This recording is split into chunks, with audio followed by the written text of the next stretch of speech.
ప్రేమ అన్న పదానికి రెండు అక్షరాలు, కానీ మీరు నాపైన చూపించినటువంటి ప్రేమ అనంతం. నేను సురేష్, మీ ప్రేమకు బానిస. ఇప్పుడు మనం వేరియబుల్స్ అండ్ డేటా టైప్స్ ని ఒక్కసారి రివైజ్ చేద్దాం. ఓకే, వేరియబుల్స్ గురించి మనకు ఆల్రెడీ తెలుసు. Variables are used to store the data and its value can be changed at any time అనమాట. దాని వాల్యూ అనేది ఎప్పుడైనా చేంజ్ అవ్వచ్చు. అండ్ దానికి సంబంధించినటువంటి ప్రోగ్రామ్ కూడా మనం డిస్కస్ చేసాం అనమాట. ఇక్కడ మీరు చూసుకుంటే ఏ అనేటువంటి ఒక వేరియబుల్ తీసుకున్నాము అండ్ అందులో ఒక వాల్యూని అయితే స్టోర్ చేసాము అండ్ కొంచెం పోతే దాని యొక్క వాల్యూ అనేది మళ్ళీ చేంజ్ అయింది అనమాట. So it is used to store the data and its value can be changed at any time అనమాట. సో దాని యొక్క సింటాక్స్ అనేది ఈ విధంగా ఉంటుంది అనమాట. ముందు మనం టైప్ ఇస్తాము, ఆ type is nothing but the data type అనమాట. ఆ తర్వాత దానికి సంబంధించినటువంటి వేరియబుల్ నేమ్స్ అయితే రాస్తామన్నమాట. ఓకే, ఈ విధంగా కూడా స్పెసిఫై చేయొచ్చు. ఒక వేరియబుల్ కన్నా ఎక్కువ వేరియబుల్ కూడా ఇచ్చుకోవచ్చు. ఆ రెండింటికి మధ్యన మనం కామాతో సెపరేట్ చేస్తామన్నమాట. ఓకేనా? సో ఇటువంటి వేరియబుల్స్ ని రాయడానికి మనకు కొన్ని రూల్స్ అనేవి ఉంటాయి అన్నమాట.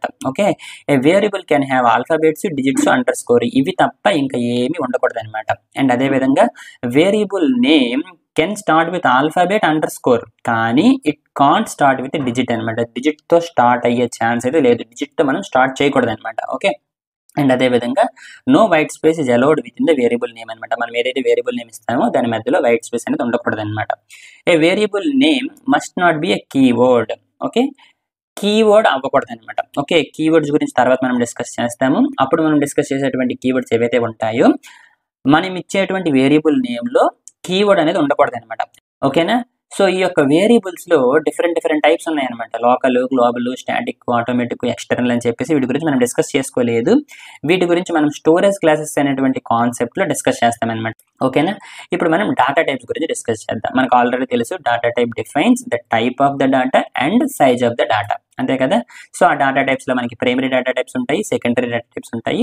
ప్రైమరీ డేటా టైప్స్ లో మనకి న్యూమరిక్, ఆల్ఫా న్యూమరిక్ ఉంటాయి. సెకండరీ డేటా టైప్స్ లో యూజర్ డిఫైన్డ్ అండ్ అదే విధంగా డిరైవ్డ్ అనేవి ఉంటాయి అన్నమాట. సో ప్రైమరీ లేదా బేసిక్ డేటా టైప్స్ అని కూడా అనొచ్చు. వాటిలో మనం ఇంతకుముందు వీటన్నిటి గురించి డిస్కస్ చేసుకున్నాం. వాటితో పాటు కొన్ని మోడిఫైయర్స్ ని కూడా యాడ్ చేసి సైన్డ్, అన్సైన్డ్, షార్ట్, లాంగ్ అని చెప్పేసి కొన్నిటిని యాడ్ చేసి వాటిని కూడా డిస్కస్ చేసాం అనమాట. ఓకేనా? సో సెకండరీ డేటా టైప్స్ లో మనకి మేజర్ గా యూజర్ డిఫైన్డ్ లో స్ట్రక్చర్, యూనియన్, టైప్ డెఫ్, ఏనం ఉంటుంది. అండ్ అదే విధంగా డిరైవ్డ్ డేటా టైప్స్ లో అరే, స్ట్రింగ్, పాయింటర్ ఫంక్షన్స్ ఉంటాయి. వీటన్నిటి గురించి మళ్ళీ మనం డిస్కస్ చేసుకుందాం. సో ఇంట్ డేటా టైప్ గురించి మాట్లాడుకుంటే ఇంట్ హోల్డ్స్ ఇంటిజర్స్ అనమాట. ఓకేనా? నెగిటివ్ ఇంటిజర్స్ అవ్వచ్చు, జీరో అవ్వచ్చు అండ్ పాజిటివ్ అవ్వచ్చు అనమాట. అండ్ మనం ఉపయోగించేటువంటి కీవర్డ్ వచ్చేసి ఇంట్ అనేటువంటి ఒక కీవర్డ్ ని ఉపయోగిస్తాం. అండ్ ఫార్మాట్ స్పెసిఫైర్ వచ్చేసి %d అనమాట. సో ఇంటిజర్స్ ఎప్పుడైనా ఉపయోగిస్తే మనం ఉపయోగించాల్సినటువంటి ఫార్మాట్ స్పెసిఫైర్ వచ్చేసి %d. And we can also use different type modifiers. అవేంటి? Short, long, signed and unsigned. ఓకేనా? సో ఇంట్ డేటా టైప్ కి ఒకవేళ మనం షార్ట్ ఇచ్చామనుకోండి, ఓకే, అప్పుడు ఏం చేస్తుంది? నిజానికి ఇంట్ అనేటువంటి డేటా టైప్ 4 bytes ని తీసుకుంటుంది అనమాట. కానీ షార్ట్ అని ఇచ్చామనుకోండి, అప్పుడు దానికన్నా తక్కువ తీసుకుంటుంది అనమాట. ఓకేనా? అలా కాకుండా లాంగ్ ఇచ్చామనుకోండి 4 bytes కన్నా ఎక్కువ తీసుకుంటుంది అనమాట.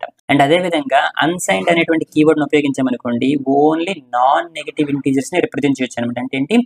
0 అంతకన్నా ఎక్కువే అనమాట.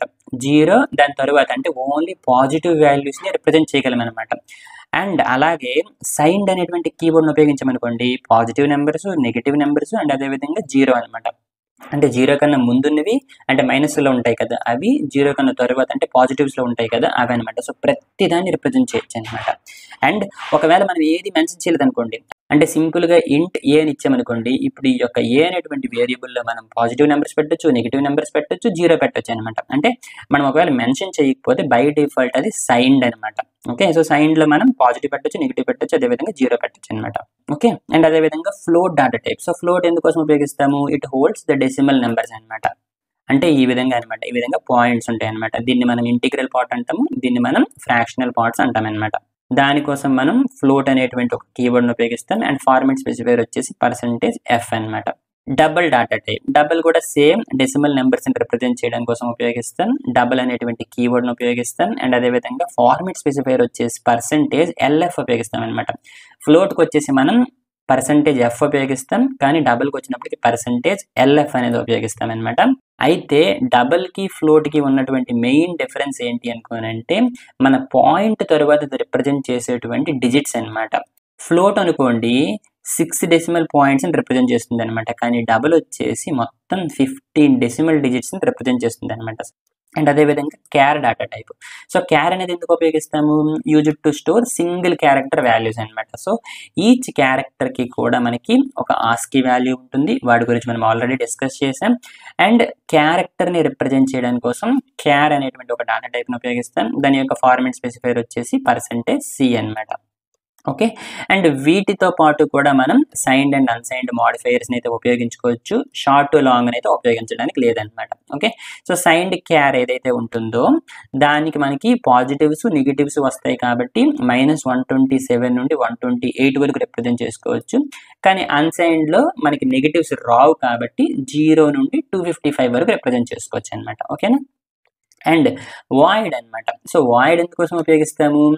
Used if nothing is passed in the function. ఇక్కడ మీరు చూసుకుంటే ఫంక్షన్కి ఏమీ పాస్ చేయలేదు. సో అటువంటిప్పుడు మనం వాయిడ్ ఉపయోగించుకోవచ్చు. Or the function doesn't return anything. ఇక్కడ మీరు చూసుకుంటే ఈ యొక్క ఫంక్షన్ అనేది దేన్ని రిటర్న్ చేయట్లేదు అనమాట. సో అటువంటిప్పుడు మనం వాయిడ్ అనేటువంటిది ఒకటి ఉపయోగించుకోవచ్చు అనమాట.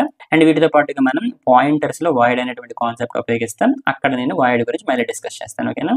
సో ప్రైమరీ డేటా టైప్స్తో పాటు మనకి సెకండరీ డేటా టైప్స్ అన్నీ కూడా ఉన్నాయి. వీటన్నిటి గురించి కూడా మనం తర్వాత డిస్కస్ చేద్దాం. ఓకేనా. అయితే ఇంతకు ముందు మీకు ఒక విషయం చెప్పాను. డెన్నిస్ రిచ్చే వాళ్ళ యొక్క ఫాదర్ అలిస్టర్తో మాట్లాడుకునే ముందు, ఓకే, ఎప్పుడైతే ఈ యొక్క డిస్కషన్ జరిగిందో ఈ యొక్క డిస్కషన్ జరిగే ముందు కొంత రీసెర్చ్ అనేది చేసాడని మీకు చెప్పాను అనమాట. సో ఆ యొక్క రీసెర్చ్ ఏం చేశాడు అనుకోనంటే అసలు సికి సంబంధించినటువంటి గ్రామర్ ఏ విధంగా ఉండాలి, దీన్నే మనం సింటాక్స్ అంటాం అనమాట. సో అది ఏ విధంగా ఉండాలి దాని గురించి చెప్పాడు అనమాట. సిలో టోకెన్స్, ట్రైగ్రాఫ్ సీక్వెన్సెస్, కీవర్డ్స్, ఐడెంటిఫైయర్స్, ఈ విధంగా చాలా కాన్సెప్ట్స్ గురించి డిస్కస్ చేశాడు. సో వాటన్నిటి గురించి కూడా మనం డిస్కస్ చేసుకుందాం.